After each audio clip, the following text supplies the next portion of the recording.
Hello dear student. देखो तो बच्चों, हम लोग पिछले क्लास में पढ़े थे ऑर्डर इन एलिमेंट्री रिएक्शन, है ना। तो हम बात कर रहे थे एलिमेंट्री रिएक्शन का।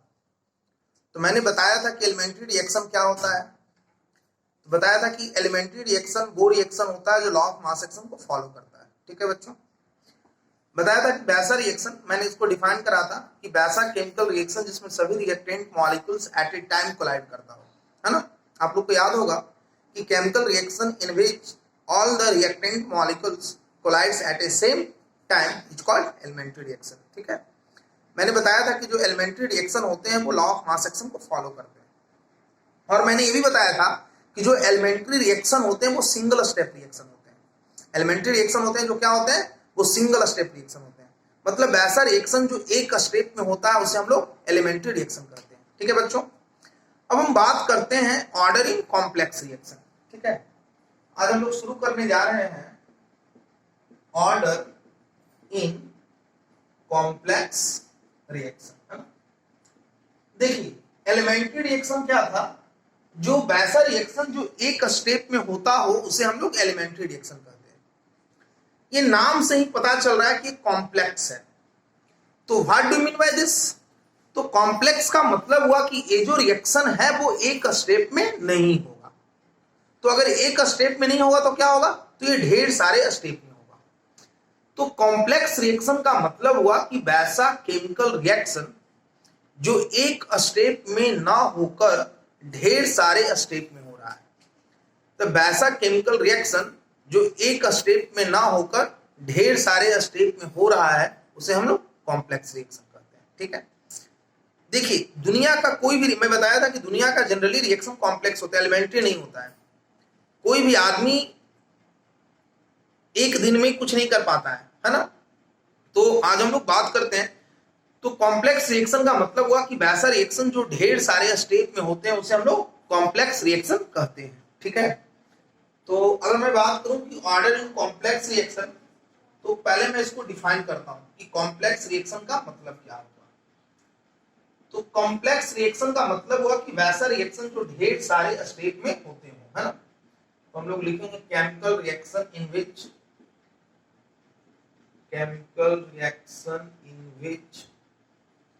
occurs chemical reaction in which occurs in several steps chemical reaction in which occurs in several steps is called complex reaction, है ना। मतलब वैसा केमिकल रिएक्शन जो ढेर सारे स्टेप में होता हो उसे हम लोग कॉम्प्लेक्स रिएक्शन कहते हैं। मतलब वैसा रिएक्शन जो ढेर सारे स्टेप में होता हो उसे हम लोग कॉम्प्लेक्स रिएक्शन कहते हैं। ठीक है। तो वैसा रिएक्शन जिसमें ढेर सारा स्टेप में होता हो उसे हम लोग कॉम्प्लेक्स रिएक्शन कहते हैं। मतलब कॉम्प्लेक्स रिएक्शन एक स्टेप में नहीं होता है। मतलब ये जो कॉम्प्लेक्स रिएक्शन होंगे वो ढेर सारे स्टेप में होंगे। ठीक है। अब चलो, तो पहले तो हम इसको डिफाइन किए कि कॉम्प्लेक्स रिएक्शन, या फिर हम लोग इसको ऐसे भी डिफाइन करते हैं कि combination of so many elementary reaction combination of so many elementary reaction is called complex reaction, है ना। It's called complex reaction। ठीक है। मतलब वैसा रिएक्शन जो ढेर सारे स्टेप में होता हो उसे हम कॉम्प्लेक्स रिएक्शन कहते हैं। ठीक है। या फिर ऐसे कह सकते हो कि ढेर सारे एलिमेंट्री रिएक्शन के कॉम्बिनेशन को हम लोग कॉम्प्लेक्स रिएक्शन कहते हैं। ठीक है। ढेर सारे एलिमेंट्री रिएक्शन के कॉम्बिनेशन को हम लोग क्या कहते हैं, कॉम्प्लेक्स रिएक्शन कहते हैं। मतलब ढेर सारा एलिमेंट्री रिएक्शन के, मतलब जब ढेर सारा एलिमेंट्री रिएक्शन मिलेगा तो हम लोग कॉम्प्लेक्स रिएक्शन बनेगा। देखो हम लोग समझते हैं बारी बारी से। ठीक है। पहले हम बोले क्या, कॉम्प्लेक्स रिएक्शन का मतलब क्या हुआ कि वैसा रिएक्शन जो ढेर सारा स्टेप में होता हो उसे हम लोग कॉम्प्लेक्स रिएक्शन कहते हैं। ठीक है, पहला बात। दूसरा बात क्या होगा, जो ढेर सारा स्टेप में होता हो उसे हम लोग कॉम्प्लेक्स रिएक्शन कहते हैं। ठीक है। या फिर ढेर सारा एलिमेंट्री रिएक्शन के कॉम्बिनेशन को भी हम लोग कॉम्प्लेक्स रिएक्शन कहते हैं। ठीक है, इसको आप नोट कर लीजिए, आगे बात करते हैं इसमें। देखिए, हम एक कॉम्प्लेक्स रिएक्शन का हम एग्जांपल लेते हैं।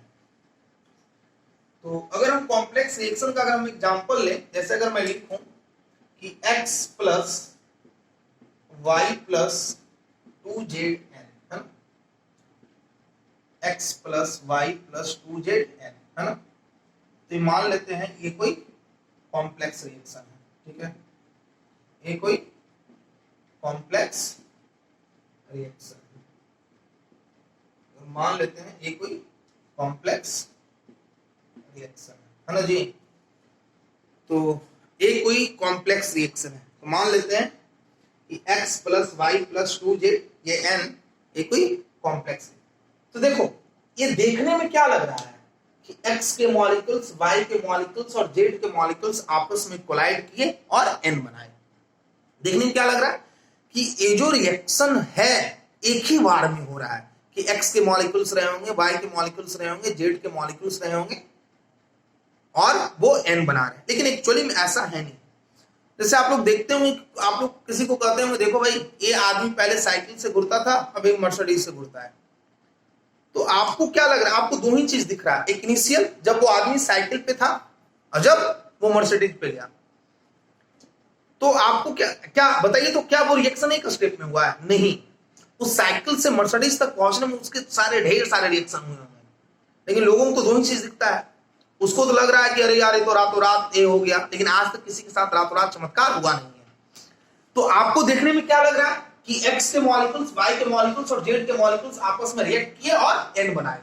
x के मॉलिक्यूल्स, y के मॉलिक्यूल्स और z के मॉलिक्यूल्स आपस में रिएक्ट करके क्या बनाए? n बनाए। मतलब आपको लग रहा है कि x, y और z आपस में कोलाइड करके n बना रहा है, लेकिन ये एक्चुअली में एक स्टेप में नहीं हो रहा है। तो जब हम इसका मैकेनिज्म देखें, मैकेनिज्म का मतलब आप लोगों को पता होगा कि जिस प्रोसेस को फॉलो करके रिएक्टेंट प्रोडक्ट बनता है वो उसका मैकेनिज्म कहलाता है। जिस प्रोसेस को फॉलो करके रिएक्टेंट प्रोडक्ट बनता है वो उसका क्या कहलाता है? मैकेनिज्म कहलाता है। तो हम इसका मैकेनिज्म क्या देखें तो क्या हुआ कि x प्लस वाई, देखो देखने में क्या लग रहा था कि एक ही बार ये रिएक्टेंट प्रोडक्ट बने हैं, लेकिन एक्चुअली में देखा गया तो ये रिएक्शन स्टेप वाइज हो रहे हैं। तो स्टेप वाइज क्या हो गए? तो पहले मान लेते हैं x प्लस वाई रिएक्ट करके O बनाए, फिर O Z से रिएक्ट करके K बनाए और फिर K Z से रिएक्ट करके N बनाए, है ना। अब देखो, मतलब देखने में लग रहा था कि ये रिएक्शन सिंगल स्टेप रिएक्शन है, लेकिन एक्चुअली में क्या है? ये रिएक्शन जो है वो 3 स्टेप में हो रहा है। मतलब ये जो रिएक्शन है वो 3 स्टेप का रिएक्शन है ना। तो ये कितना रिएक्शन है? तो जो ढेर सारे स्टेप में हो उसे हम लोग कॉम्प्लेक्स रिएक्शन कहते हैं। तो ये रिएक्शन ओवरऑल कॉम्प्लेक्स है। लेकिन अगर हम इस रिएक्शन की बात करें, अगर हम रिएक्शन वाइज बात करें तो ये रिएक्शन एलिमेंट्री है, ये रिएक्शन एलिमेंट्री है और ये रिएक्शन एलिमेंट्री है। मतलब ये जो सिंगल स्टेप का रिएक्शन है वो एलिमेंट्री है, ये रिएक्शन एलिमेंट्री है और ये रिएक्शन एलिमेंट्री है। लेकिन जब ढेर सारे एलिमेंट्री मिले तो कॉम्प्लेक्स बना। मतलब रिएक्शन ये एलिमेंट्री, ये एलिमेंट्री और ये एलिमेंट्री, ये भी एलिमेंट्री है, ये भी एलिमेंट्री है और ये भी एलिमेंट्री है। जब ढेर सारा एलिमेंट्री रिएक्शन मिला तब तो जाकर कॉम्प्लेक्स रिएक्शन बना। बात समझ रहे हो? मतलब जो देखो एलिमेंट्री में क्या हो रहा था, तो जो एलिमेंट्री रिएक्शन था वो एक ही स्टेप का रिएक्शन था और जो कॉम्प्लेक्स रिएक्शन है वो ढेर सारे स्टेप का रिएक्शन। पहला बात, ठीक है बच्चों। दूसरा बात कि जो कॉम्प्लेक्स रिएक्शन होंगे वो ढेर सारे एलिमेंट्री रिएक्शन के कॉम्बिनेशन होंगे। मतलब ये ओवरऑल कॉम्प्लेक्स है, लेकिन अगर मैं स्टेप वाइज की बात करूं, this reaction and this reaction, तो this is elementary and this is also elementary. मतलब this is overall complex but step wise is elementary. Okay, चलो देखो, अगर मैं कॉम्प्लेक्स रिएक्शन का अगर मैं एग्जांपल लूं तो ऐसे समझो, आप कभी गांव में भोज खाए हो? तो गांव में जब भोज खाते हैं तो देखते हैं कि एक साथ उस भोज में हजारों आदमी भाग लेते हैं। कभी गांव में भोज खाए हो आप लोग? तो देखते हो कि गांव में बहुत सारे लोग एक साथ बैठ कर खाते हैं, शहर में नहीं, शहर में तो क्या प्लेट लेकर खाए निकल ली, है ना। लेकिन अभी भी जो हमारा गांव है, गांव में इस तरह का नहीं होता है, एक साथ बहुत सारे लोग बैठकर खाना खा रहे होते हैं। तो सोचो, it is the best example of complex reaction.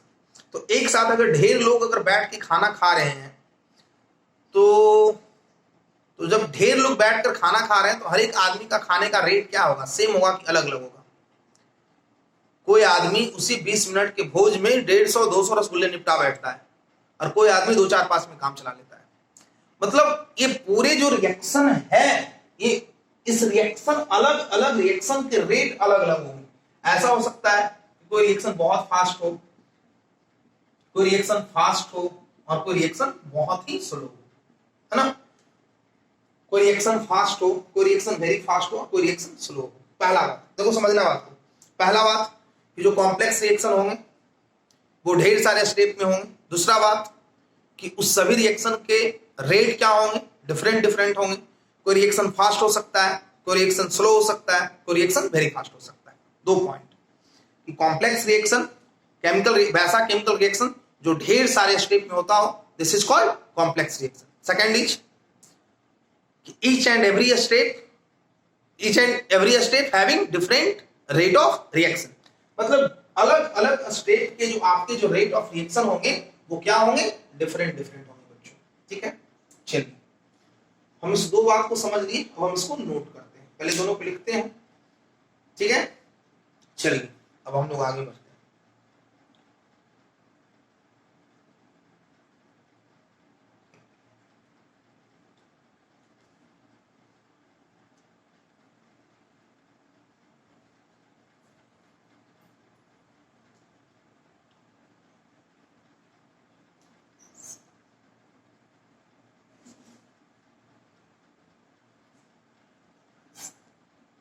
चलो, क्या लिखते हैं, each step having different rate of reaction। मतलब अलग अलग जो स्टेप होगा उसका रेट ऑफ रिएक्शन क्या होगा, डिफरेंट डिफरेंट, ठीक है। तो पहला बात मैंने क्या बताया कि जो कॉम्प्लेक्स रिएक्शन होंगे वो ढेर सारे स्टेप में होंगे। दूसरा बात मैंने क्या बताया कि हर एक स्टेप के जो रेट होंगे वो क्या होंगे, डिफरेंट डिफरेंट होंगे बच्चों, ठीक है। अब देखो, अब हम तीसरा बात क्या बताने जा रहे हैं, ठीक है, समझना है बातों को कि कॉम्प्लेक्स रिएक्शन में जो स्लो एलिमेंट्री स्टेप होता है, लिखते हैं इन कॉम्प्लेक्स रिएक्शन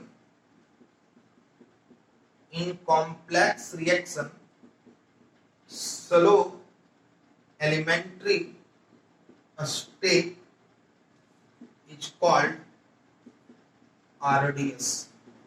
RDS का मतलब क्या होगा, रेट डिटरमाइनिंग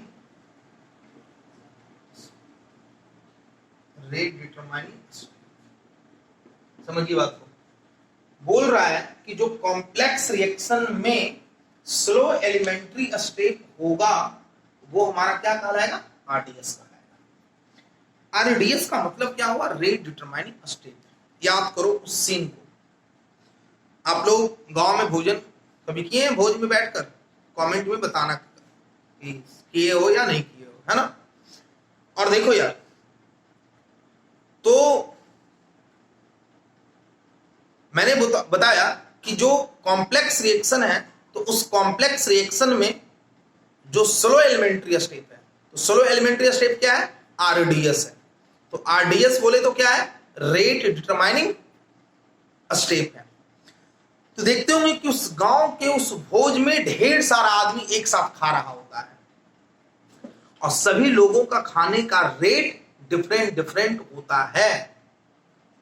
लेकिन अगर कोई पूछा जाए कि ये भोज कितना देर चला, तो हम उस आदमी को खोजते हैं जो सबसे लेट से खा रहा है। बोलो, हम तब तक बैठे रहते हैं जब तक एक आदमी भी खा रहा होता है, वो सबसे स्लो आदमी है। तो पूरे भोज का रेट किस पे डिपेंड किया, स्पीड किस पे डिपेंड किया, उस आदमी पे जो सबसे स्लो खाया है। उसी प्रकार यहां पे ढेर सारे रिएक्शन हो रहे हैं, तो यहाँ पे रेट डिटरमाइनिंग स्टेप वो होगा जो स्लो स्टेप होगा। वो जो कौन होगा? जो स्लो स्टेप होगा, उसे हम लोग क्या कहेंगे? रेट डिटरमाइनिंग स्टेप कहेंगे। ठीक है। हाँ, एक क्वेश्चन में गिवन होंगे ज्यादातर, अगर नहीं भी गिवन होगा तो हम इसको निकालने आना चाहिए, अगर नहीं भी दिया हो तो हमको समझ में आना चाहिए कि स्लो एलिमेंट्री स्टेप कौन होता है। ठीक है। तो जो स्लो एलिमेंट्री स्टेप होगा वो क्या होगा? आरडीएस होगा। से मान लेते हैं कहीं पे अगर ऐसा लिखा रहता कि ए से बी, और ए से बी बोलता है रिएक्शन है, और ये रिएक्शन 2 स्टेप में हो रहा है, तो बोल रहा है कि ए से पहले एक्स बना रहा है और दूसरा ये एक्स से बी बना रहा है। ठीक है। देखो ये ओवरऑल कॉम्प्लेक्स रिएक्शन है। क्यों? क्योंकि ये रिएक्शन 2 स्टेप में हो रहा है, पहले ए से एक्स बना और फिर एक्स से बी बना। ठीक है। प्रीवियस क्वेश्चन में क्या था? तो प्रीवियस क्वेश्चन में था कि वहां पे आपको स्लो फास्ट गिवन था, लेकिन यहां पे स्लो फास्ट गिवन नहीं है। तो स्लो फास्ट गिवन ना देकर आपसे अगर ऐसा कुछ दे दे कि ये रिएक्शन कोऑर्डिनेट है और ये प्रोग्रेस ऑफ रिएक्शन है, मतलब जैसे रिएक्शन प्रोग्रेस करा और उस रिएक्शन का कोऑर्डिनेट है ना, या फिर ऐसे लिख सकते हो ये हमारा एनर्जी है, ये हमारा एनर्जी कोऑर्डिनेट है और ये हमारा रिएक्शन कोऑर्डिनेट है, मतलब प्रोग्रेसिव रिएक्शन कोऑर्डिनेट है, और कुछ ऐसा दिया रहता। समझिए बातों को। बोलता है ये x है और ये b है। बताए थे जहां से ग्राफ शुरू होगा उसके नीचे वाला भाग इंटरनल एनर्जी कहलाएगा, और जहां पे ग्राफ खत्म होगा वो हमारा थ्रेशोल्ड एनर्जी कहलाएगा। तो ये ए है, तो यहां से इसका ग्राफ शुरू हो रहा है, तो ए हमारा इंटरनल एनर्जी है। तो इस इंटरनल एनर्जी को थ्रेशोल्ड एनर्जी तक पहुंचाने के लिए जो एनर्जी लगा वो हमारा एक्टिवेशन एनर्जी है। ये x है और ये x से v है, सेकेंड स्टेप का एक्टिवेशन एनर्जी है, मतलब कुछ ऐसा एक्टिवेशन एनर्जी दिया रहेगा। तो बताओ, हम बताए थे कि जिसका एक्टिवेशन एनर्जी ज्यादा होगा उसका रेट कम होगा।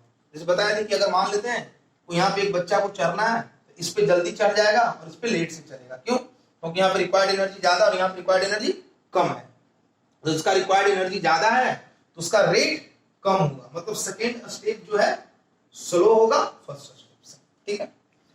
तो कहने का मतलब क्या है कि अगर कहीं पे डायरेक्ट, ज्यादातर क्वेश्चन में डायरेक्ट लिखा रहेगा स्लो, लेकिन अगर डायरेक्ट ना लिखकर अगर एक्टिवेशन एनर्जी दिया रहे, ठीक है, अगर डायरेक्ट लिखा हो तो ठीक है, अगर डायरेक्ट लिखकर ना अगर एक्टिवेशन एनर्जी दिया हो तो हम देखेंगे कि जिसका एक्टिवेशन एनर्जी ज्यादा होगा वो हमारा क्या होगा? आरडीएस होगा, जिसे हम लोग क्या कहेंगे? रेट डिटरमाइनिंग स्टेप कहेंगे। ठीक है बच्चों। देखो सबसे इंपॉर्टेंट है, हम पढ़े हेडिंग क्या दिए हैं, तो हम दिए हैं ऑर्डर इन कॉम्प्लेक्स रिएक्शन। ठीक है। चलो तो अब हम लोग ऑर्डर कैसे निकालेंगे, इसको लिख लेना आप लोग।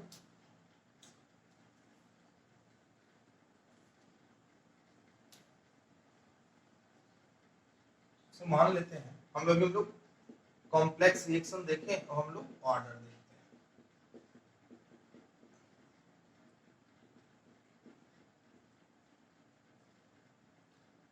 इसी को अगर हम लिखें एग्जांपल के तौर पे x plus twice y z है ना, और ये बोलता है कि डिफरेंट स्टेप में हो रहा है। स्टेप 1 अगर ऐसा रहता है x प्लस वाई ओ, दूसरा रहता o प्लस वाई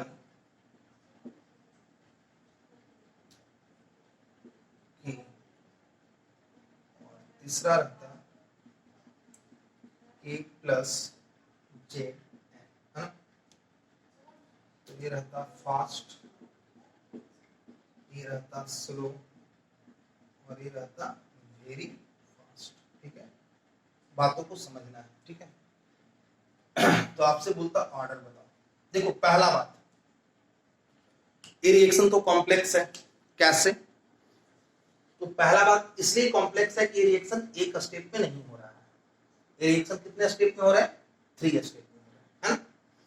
तो देखो 3 स्टेप में हो रहे हैं, तो ये ओवरऑल एक कॉम्प्लेक्स है। तो अगर ये कॉम्प्लेक्स है तो लॉ ऑफ मास एक्शन को फॉलो नहीं करेगा। अगर ये कॉम्प्लेक्स है तो लॉ ऑफ मास एक्शन को उस रिएक्शन पे फॉलो नहीं करेगा, क्योंकि law of mass action law of mass action को कौन फॉलो करता है? Elementary reaction. लेकिन ये स्टेप वाइज क्या है? ये ओवरऑल कॉम्प्लेक्स है, लेकिन ये स्टेप वाइज क्या है? एलिमेंट्री रिएक्शन है। ये क्या है? एलिमेंट्री रिएक्शन है।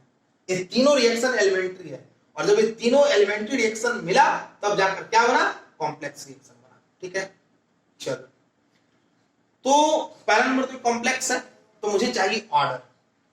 हम ऑर्डर कैसे निकालते हैं? तो ऑर्डर निकालने के लिए पहले मुझे रेट ऑफ रिएक्शन चाहिए। हम लोग क्या पढ़े हैं कि रेट लॉ एक्सप्रेशन में रिएक्टेंट के कॉन्सेंट्रेशन के ऊपर जो पावर होता है उसी को हम लोग ऑर्डर ऑफ रिएक्शन कहते हैं। ठीक है, रेट लॉ एक्सप्रेशन में रिएक्टेंट के कॉन्सेंट्रेशन का जो पावर होता है, रेट लॉ एक्सप्रेशन में रिएक्टेंट के कॉन्सेंट्रेशन के ऊपर जो पावर होता है उसे हम लोग क्या कहते हैं? ऑर्डर ऑफ रिएक्शन कहते हैं। ठीक है, रेट लॉ एक्सप्रेशन में रिएक्टेंट के कॉन्सेंट्रेशन के ऊपर जो पावर होता है उसे हम लोग क्या कहते हैं? ऑर्डर ऑफ रिएक्शन कहते हैं। चलो, तो रेट लॉ एक्सप्रेशन में रिएक्टेंट के कॉन्सेंट्रेशन के ऊपर जो पावर होता है उसे हम लोग ऑर्डर ऑफ रिएक्शन कहते हैं। ठीक है, तो देखो, तो ये तीन स्टेप में रिएक्शन है।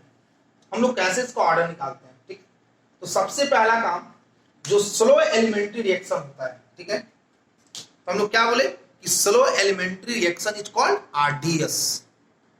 मतलब जो स्लो एलिमेंट्री रिएक्शन होते हैं उसको हम लोग आरडीएस करते हैं। ठीक है, तो हम लोग इसका कुछ हम स्टेप लिखवाते हैं, आप लिख लो, है ना। तो स्टेप फर्स्ट, तो पहला स्टेप क्या है?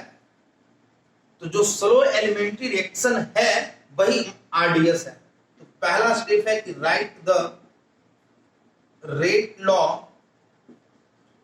Expression, write the rate law expression of slow elementary reaction. Slow elementary reaction, ठीक है। तो क्या बोल रहा है कि सबसे पहला काम आप जो स्लो एलिमेंट्री रिएक्शन है उसका रेट लॉ एक्सप्रेशन लिखेंगे। ठीक है, अब देखो इसमें एक नया टर्म आएगा, इंटरमीडिएट। इंटरमीडिएट का मतलब क्या हुआ? तो इंटरमीडिएट का मतलब हुआ कि जो पहले से था नहीं, जो रिएक्शन के दौरान बना। तो पहले से कौन कौन था? एक्स था, वाई था और जेड था। ठीक है, तो पहले से कौन था? एक्स था, वाई था और जेड था, है ना। लेकिन देखो, तो रिएक्शन के दौरान ये ओ बना। ओ पहले से था क्या? तो नहीं था। तो अगर पहले से नहीं था और रिएक्शन के दौरान बना, तो अगर पहले से था नहीं और रिएक्शन के दौरान बना तो हम लोग क्या कहेंगे? इंटरमीडिएट। देखो, ये के भी इंटरमीडिएट है, मतलब इस रिएक्शन में दो इंटरमीडिएट है, कौन कौन? ओ और के। ठीक है, तो देखो, जैसे मान लेते हैं कि आप भोज कर रहे हो, तो भोज कर रहे हो तो भोज में तो अपने लोगों को निमंत्रण करते हो। ऐसा तो नहीं कि कुत्ता के जाके इन्वाइट करते हो कि देखिए कुत्ता महाराज, देखिए कुत्ता देवता, मेरे घर में निमंत्रण है, आप मेरे घर पे आइएगा। ऐसा तो नहीं करते हो ना जी।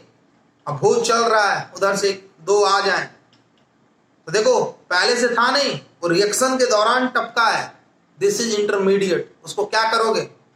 ऐसा तो नहीं है ना, उसको बैठा कर बोलोगे आइए बैठिए आरती करते हैं, लात मार के भगाओगे। लात मार के भगाओगे किसको? इंटरमीडिएट को। वही काम यहां भी करना है। सबसे पहला काम रेट लॉ एक्सप्रेशन लिखना है, किसका? जो रिएक्शन स्लो एलिमेंट्री रिएक्शन। ठीक है, दूसरा, if any intermediate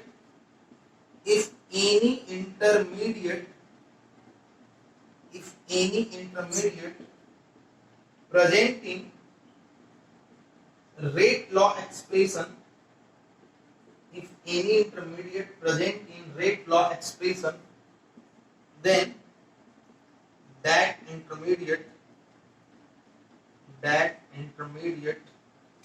replaced by expression of equilibrium constant। expression of equilibrium बोल दे रहे हैं, लिख लेना, expression of equilibrium constant, है ना। तो प्रोसेस लिख लो, पहला प्रोसेस क्या बताए कि सबसे पहला काम write the rate law expression, write the rate law expression of slow elementary reaction. सबसे पहला काम स्लो एलिमेंट्री रिएक्शन का रेट लॉ एक्सप्रेशन लिखना है। सबसे पहला काम जो स्लो एलिमेंट्री रिएक्शन है उसका रेट लॉ एक्सप्रेशन लिखना है। दूसरा, अगर उसमें कोई इंटरमीडिएट प्रेजेंट है, तो अगर उसमें कोई इंटरमीडिएट प्रेजेंट है तो उस इंटरमीडिएट को रिप्लेस करेंगे। कैसे?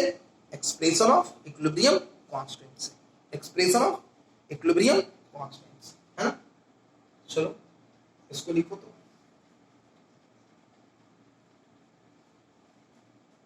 लिख लिए। अब देखो क्या करना है। तो सबसे पहला काम आपको उस रिएक्शन को सिलेक्ट करना है जो रिएक्शन आपका स्लो रिएक्शन है। थोड़ा सा हम इसको और ऊपर लिख लेते हैं, है ना। तो स्टेप 2 तो नीचे जगह आ जाएगा O प्लस वाई के, और यही रिएक्शन हमारा स्लो। स्टेप 3 क्या है? K प्लस जेड,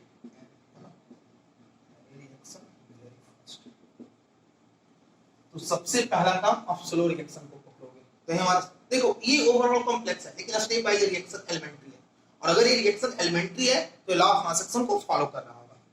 तो सबसे पहला काम स्लो रिएक्शन को पकड़ो। तो स्लो रिएक्शन ही है, इसका रेट लॉ एक्सप्रेशन लिखो। तो इसका रेट लॉ एक्सप्रेशन कैसे लिखेंगे? तो जो हम लोग लॉ ऑफ मास एक्शन पर है उससे लिखेंगे। तो लॉ ऑफ मास एक्शन क्या कहता है?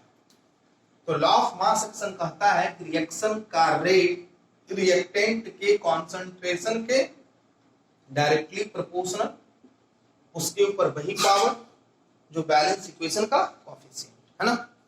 रिएक्शन का रेट रिएक्टेंट के कॉन्सेंट्रेशन के डायरेक्टली प्रोपोर्शनल, पावर वही देंगे जो उसके ऊपर कोएफिशिएंट होगा। ठीक है, चलो अब देखो। तो पहला काम रेट लॉ एक्सप्रेशन लिखिए। सबसे पहला काम ही करना है कि जो स्लो रिएक्शन है उसका रेट लॉ एक्सप्रेशन लिखना है। ठीक है। दूसरा काम, अगर कोई इसमें इंटरमीडिएट है तो देखो तो ये Y और O है, लेकिन Y पहले से था तो Y जो इंटरमीडिएट हुआ नहीं, तो इंटरमीडिएट कौन बना? O।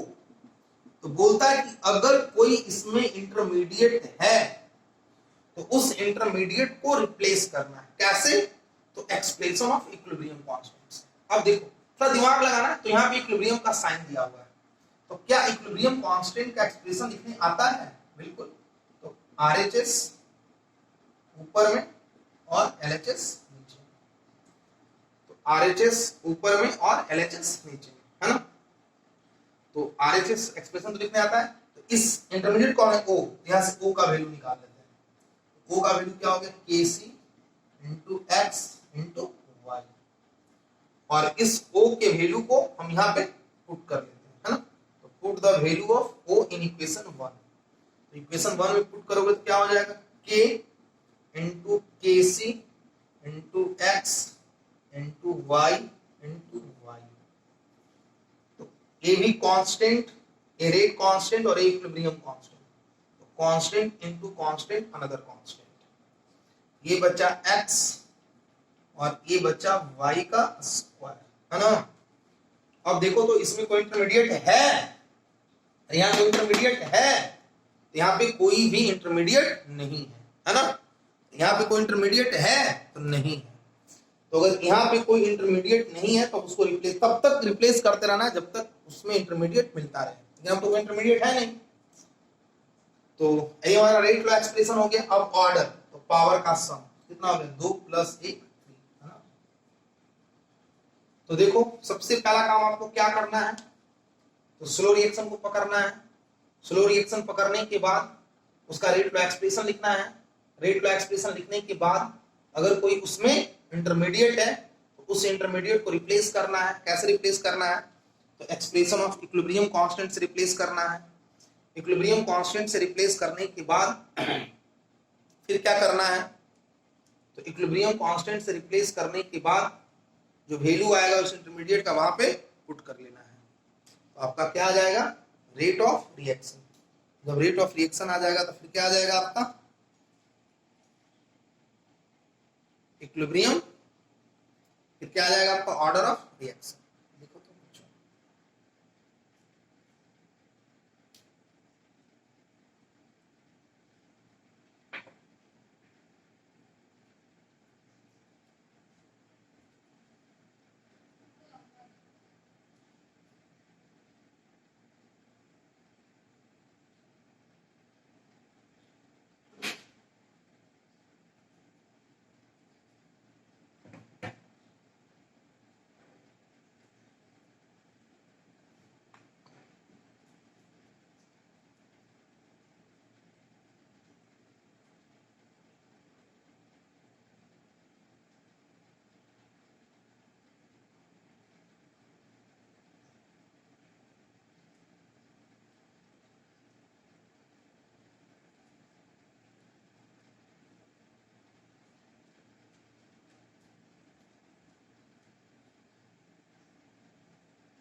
चलिए हम लोग कुछ क्वेश्चन करते हैं। देखो भाई इससे क्वेश्चन बहुत ही इंपॉर्टेंट होता है ना, और जो जेई के लिए भी आता है और नेट में भी पूछता है।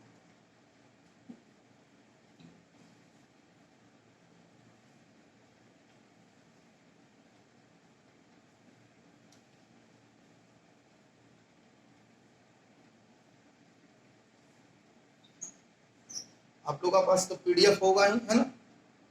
नहीं होगा तो हम डाल देंगे डिस्क्रिप्शन में, इसको ले लेना। देखो ये जेई का क्वेश्चन पूछा है, क्या कहता है, for the reaction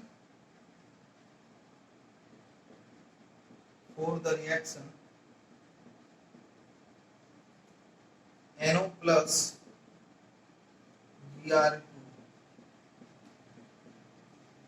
NOBr2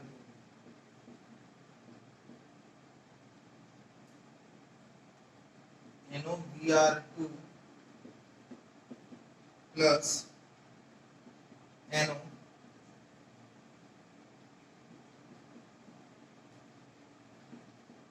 NOBr, है ना? तो बोलता है द रेट लॉज। चलो फिर आपसे ऑर्डर भी पूछ दे, है ना? बोलता कि ऑर्डर ऑफ रिएक्शन, और ये जो ओवरऑल रिएक्शन है ये है इसका मैग्नीज स्टेप 1 स्टेप 2। ये जो रिएक्शन है for the reaction 2NO plus Br2 2NO Br, है ना? आपसे क्या पूछ रहा है अभी?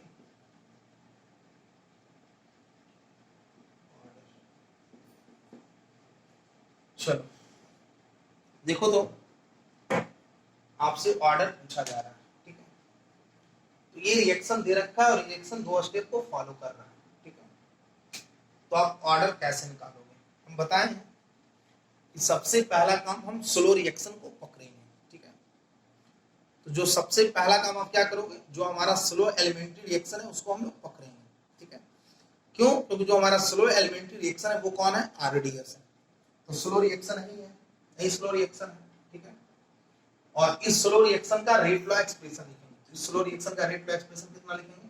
तो रिएक्शन का रेट रिएक्टेंट के कॉन्सेंट्रेशन के डायरेक्टली प्रोपोर्शनल। रिएक्शन का रेट रिएक्टेंट के कॉन्सेंट्रेशन के डायरेक्टली प्रोपोर्शनल। पावर वही देंगे जो बैलेंस इक्वेशन का कोएफिशिएंट। लिख लिए तो स्लो रिएक्शन था, उसका रेट एक्सप्रेशन लिख लिए। बोलो अब देखो तो इसमें कोई इंटरमीडिएट है, तो जो इंटरमीडिएट होगा उसको रिप्लेस करेंगे। तो इंटरमीडिएट देखो तो है क्या, तो पहले NO था, Br2 था, NOBr था, मतलब पहले से NOBr2 था नहीं, तो जब NOBr2 था नहीं मतलब ये क्या है हमारा, ये हमारा रहा हमारा इंटरमीडिएट। और इस इंटरमीडिएट को क्या करना है बच्चों, तो इस इंटरमीडिएट को आपको रिप्लेस करना है। कैसे रिप्लेस करेंगे, तो इस इंटरमीडिएट को हम लोग रिप्लेस करेंगे इक्विलिब्रियम कांस्टेंट के एक्सप्रेशन से। तो यहाँ पे इक्विलिब्रियम कांस्टेंट का एक्सप्रेशन है, यहां से लिख लेते हैं Kc क्या हो जाएगा, हो जाएगा ये NOBr2 है ना। यहां से जब हम यही इंटरमीडिएट है तो इसका वैल्यू लिखेंगे क्या हो जाएगा, NOBr2 इक्वल टू क्या हो जाएगा Kc NO into Br। ठीक है, अब जो NOBr2 का वैल्यू आया यहाँ पे लाकर पुट कर दो, तो क्या हो जाएगा R बराबर K into Kc NO into Br। ठीक है, तो पहला काम क्या किए, तो पहला काम के जो स्लो रिएक्शन था उसका रेट का एक्सप्रेशन लिख दिए, ये इंटरमीडिएट था, इस इंटरमीडिएट को रिप्लेस कर दिए, तो यहाँ जो वैल्यू आया इसमें लाकर पुट कर दिए, तो A constant into constant another constant, A क्या बचा NO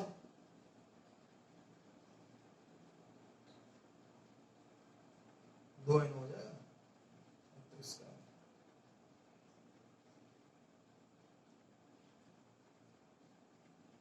NOBr2 इनटू है ना, तो NO इनटू NO स्क्वायर और क्या हो गया Br।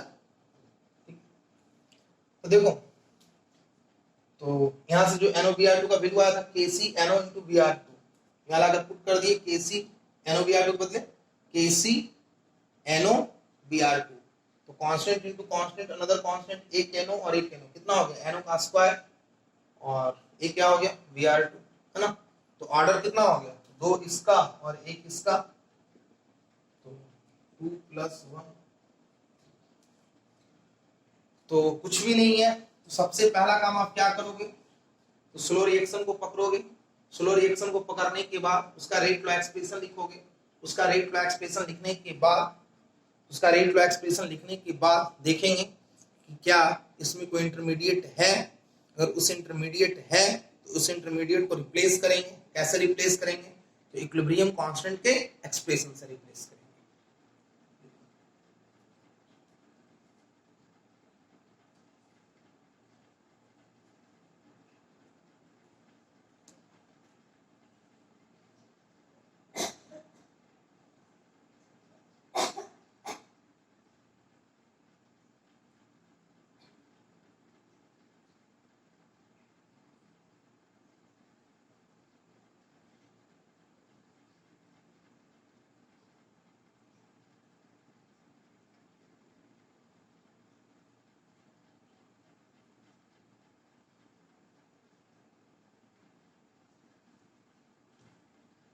लिख दिए बच्चों, चलिए लोग नेक्स्ट क्वेश्चन लिखते हैं।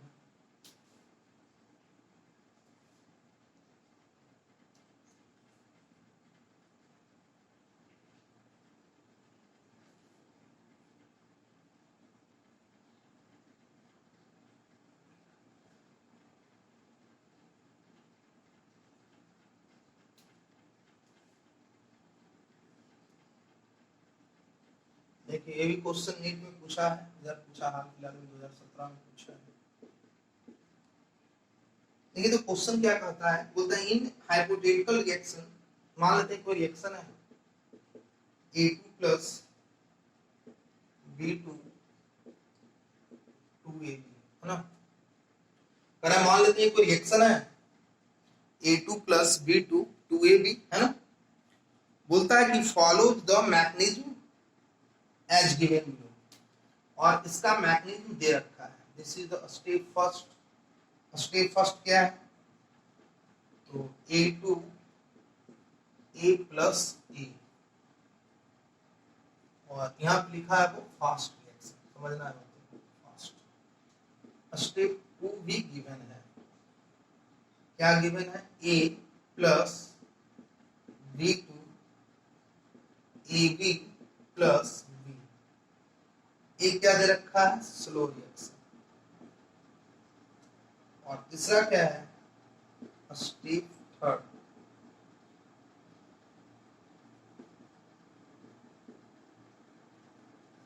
A प्लस B,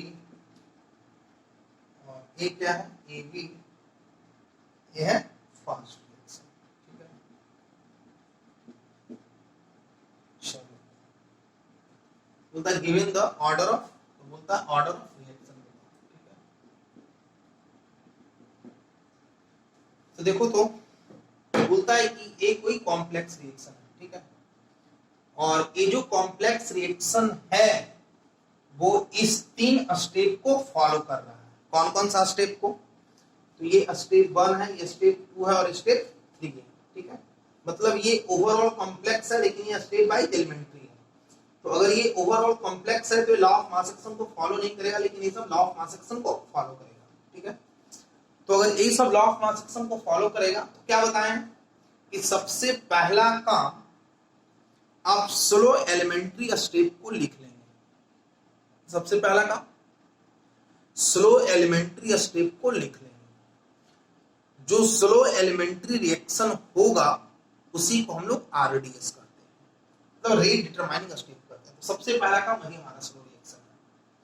तो स्लो रिएक्शन है, एलिमेंट्री है, तो लॉ ऑफ मास एक्शन को फॉलो करेगा। तो क्या लिखेंगे, तो रिएक्शन का रेट रिएक्टेंट के कॉन्सेंट्रेशन के डायरेक्टली प्रोपोर्शनल, पावर वही जो बैलेंस इक्वेशन का कोएफिशिएंट है ना। तो सबसे पहला काम आप स्लो रिएक्शन को पकड़ोगे और उस स्लो रिएक्शन का रेट ऑफ रिएक्शन लिखोगे। ठीक है, तो उस स्लो रिएक्शन का रेट ऑफ रिएक्शन लिखोगे। ठीक है, तो उस स्लो रिएक्शन का अगर रेट ऑफ रिएक्शन लिख लिए, उसके बाद देखेंगे इसमें कोई इंटरमीडिएट है, तो उसमें कोई इंटरमीडिएट है। तो देखो तो इसमें क्या, कौन सा इंटरमीडिएट है, तो रिएक्शन में कौन कौन है, A2 है, B2 है, यहाँ पे तो B2 है, मतलब ये पहले नहीं था, मतलब ये हमारा क्या है, ये इंटरमीडिएट है।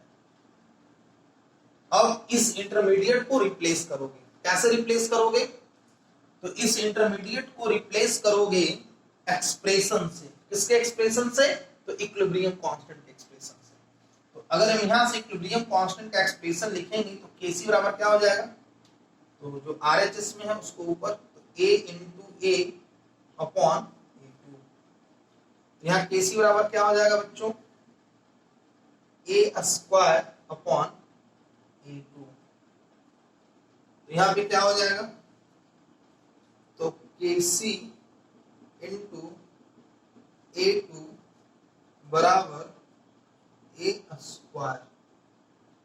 A बराबर क्या हो जाएगा, इधर आ जाएगा, तो root under Kc into A2 होगा जी।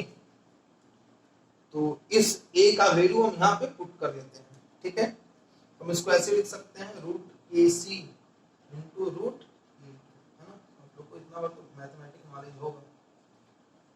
अब हम इस A का वैल्यू हम इस इक्वेशन में पुट करते हैं।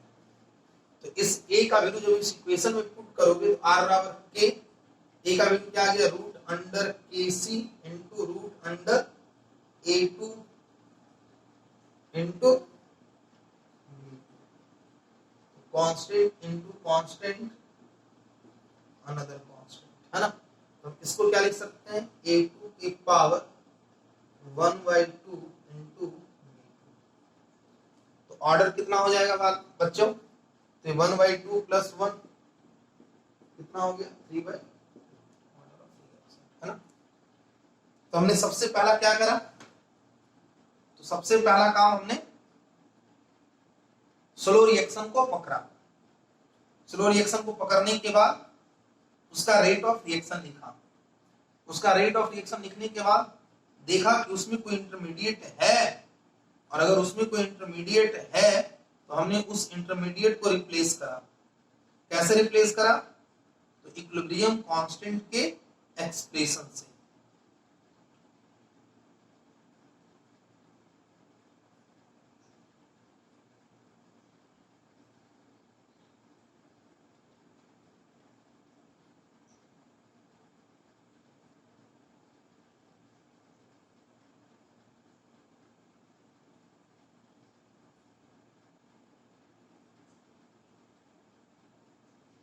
लिखिए,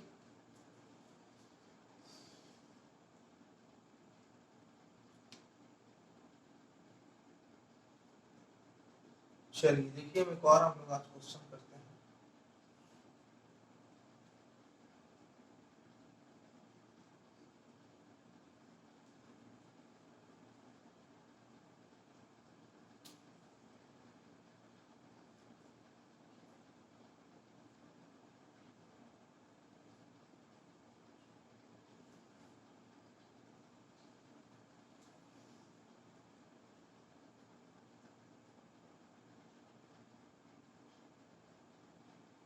बोलता है A reaction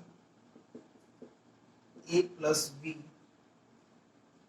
A2 plus B एक प्रोडक्ट है ना, A2 प्लस बी प्रोडक्ट, ठीक है। और इसके दो प्रोसेस हैं। ये स्टेप फर्स्ट है A2 ट्वाइस ए फास्ट, ठीक है। A प्लस बी K2 ये क्या है? प्रोडक्ट्स। तो बोलता है द रेट लॉ या फिर ऑर्डर ऑफ रिएक्शन। तो इसको P मान लो, है ना, और हमारा रिएक्शन C। और आपसे पूछा जा रहा है कि चल भैया ऑर्डर ऑफ रिएक्शन बताओ, ठीक है। तो अगर ऑर्डर बता रहा है, ऑर्डर अगर आपसे पूछ रहा है तो आपको क्या करना है? तो सबसे पहला काम स्लो रिएक्शन को पकड़ना है, ठीक है। तो स्लो रिएक्शन कौन है? यही स्लो रिएक्शन है। तो क्या हो जाएगा? रिएक्शन का रेट रिएक्टेंट के कॉन्सेंट्रेशन के डायरेक्टली प्रोपोर्शनल, है ना। तो रिएक्टेंट कौन कौन है? ए और बी, ठीक है। देखो अब इसमें कोई इंटरमीडिएट है? बिल्कुल है, यही ये हमारा इंटरमीडिएट है ना। क्या करोगे भाई? इस इंटरमीडिएट को रिप्लेस करोगे। कैसे रिप्लेस करोगे? यहां से इक्विलिब्रियम कांस्टेंट का एक्सप्रेशन से, है ना। क्या हो जाएगा? ए स्क्वायर अपॉन A2। तो यहाँ पे आप क्या लिखोगे? KC इंटू A2 बराबर ए स्क्वायर। ये बराबर क्या हो जाएगा? Root under KC into A2। अभी बताएं इसको हम क्या लिख सकते हो आप? Root under KC into root under A2। बोलो, तो इंटरमीडिएट का वैल्यू आ गया, और इस इंटरमीडिएट का वैल्यू यहाँ पे पुट करोगे तो क्या हो जाएगा? R बराबर K2। ए का वैल्यू क्या पुट करोगे? Root under KC into root under A2। यहाँ पे क्या था? Concentration of B. Constant into constant, another constant, और यहाँ पे क्या लिख सकते हैं? A2 की पावर 1/2 और A B। बोलो, तो ऑर्डर ऑफ रिएक्शन कितना हो गया? Third by.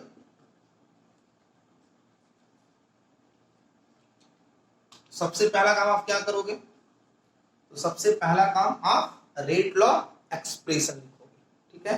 तो सबसे पहला काम आप रेट लॉ एक्सप्रेशन लिखोगे। तो रेट लॉ एक्सप्रेशन आप कैसे लिखोगे? तो सबसे पहला काम स्लो एलिमेंट्री स्टेप को पकड़ेंगे। तो जो स्लो एलिमेंट्री रिएक्शन होगा वो क्या होगा? हमारा RDS होगा, उसे हम लोग रेट डिटरमाइनिंग स्टेप कहेंगे। तो सबसे पहला काम हम स्लो एलिमेंट्री रिएक्शन को लिखेंगे। स्लो एलिमेंट्री रिएक्शन को लिखने के बाद उसमें देखेंगे कि उसमें कोई इंटरमीडिएट है। अगर कोई उसमें इंटरमीडिएट है तो उस इंटरमीडिएट को हम रिप्लेस करेंगे। कैसे?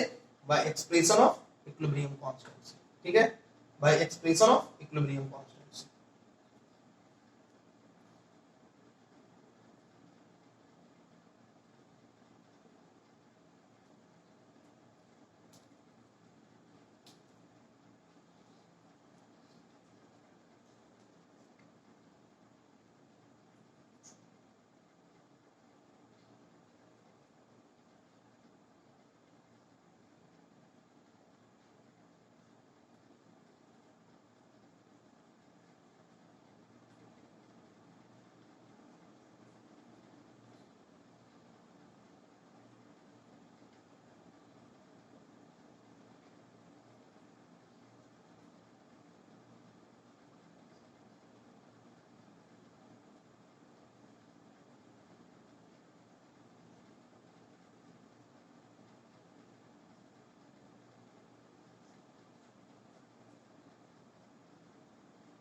देखिए इसको लिखिए, इस क्वेश्चन को मैं आंसर बताने नहीं जा रहा हूं, ठीक है। इस क्वेश्चन को आप बनाओगे और कमेंट बॉक्स में इसका आंसर बताओगे, जिससे मुझे भी पता चल सके कि आप कितना समझ पा रहे हो, है ना। तो इस क्वेश्चन का आंसर हर एक स्टूडेंट को कमेंट बॉक्स में बताना है, ठीक है। हर एक स्टूडेंट जो पढ़ते हैं डेडिकेशन के साथ इस क्वेश्चन को बनाना है और बताना है, जिससे मुझे भी पता चल सके कि आप जो पढ़ रहे हो उससे आउटपुट मिल रहा है या नहीं भी मिल रहा है, कि आप ऐसे ही पढ़ते जा रहे हो, है ना। तो आपको भी थोड़ा सा मेहनत करना है, ठीक है। इस क्वेश्चन को मैं बताने नहीं जा रहा हूँ, और भी हम ढेर सारा क्वेश्चन ऐसे देंगे, है ना। हर एक दिन अब आपका वीडियो का 2 सेक्शन जाएगा, एक में मैं एक होमवर्क दूंगा, ठीक है। एक क्वेश्चन 2 क्वेश्चन जो मुझे लगेगा कि दे देना चाहिए, आप करोगे, फिर उसके क्लास में मैं उसको डिस्कस भी करूंगा, ठीक है। तो आप इस क्वेश्चन को ठीक से लिख लो, और इस क्वेश्चन का आपको आंसर कमेंट बॉक्स में करके मुझे बताना है, ठीक है। लिख लिया हूं। अब देखो हम लोग जो पीछे पढ़े थे, एक छूट गया, थोड़ा मैं उसको बता दे रहा हूँ, मैं क्लियर कर दे रहा हूँ, ठीक है। हम लोग पढ़े थे ln k बराबर minus EA upon R into 1/t plus ln a, है ना। देखो कहीं कहीं पे ना ये डिफरेंशिएशन के फॉर्म में भी रहता है, तो इसमें वेरिएबल कौन कौन है। k रेट कांस्टेंट बदलता है कब, जब टेम्परेचर बदलता है ना। तो जब रेट मतलब बताया था EA R और A टेम्परेचर से इंडिपेंडेंट होता है, तो वेरिएबल कौन था, ln k, और मतलब k वेरिएबल था और t वेरिएबल था। तो जब y वेरिएबल होता था x का, तो y को डिफरेंशिएट करते थे x के रिस्पेक्ट में।